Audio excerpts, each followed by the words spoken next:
అస్మద్గురుభ్యో నమ. శ్రీమతే రామాంజాయ నమ. ఈనాటి మంచి మాట. మాట తప్పితే ఏమవుతుంది?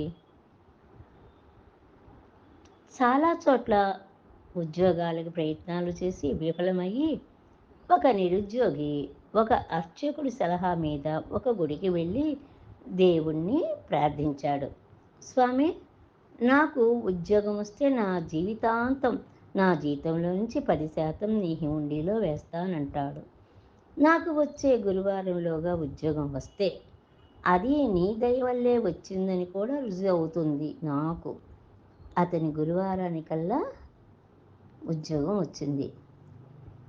అతని జీతంలోని 10% అయిన 100 రూపాయలను అతను నెల నెల ఆ దేవుని హుండీలో వేయసాగాడు. అతనికి జీతం పెరిగినప్పుడల్లా ఆ హుండీలో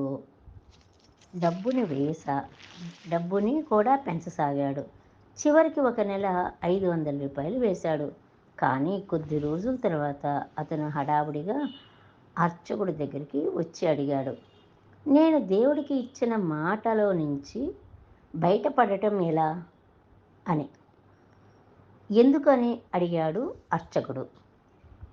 నాకు చాలా పెద్ద ప్రమోషన్ వచ్చింది. నెలకి 1,00,000 రూపాయలైంది.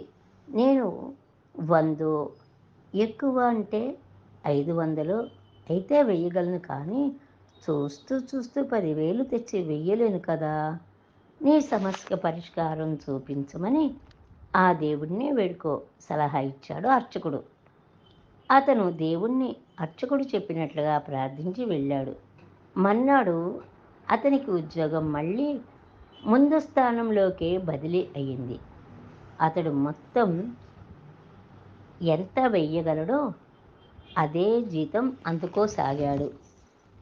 అందుకే అత్యాశ అనేది అసలుకే మోసం వస్తుంది అంటారు.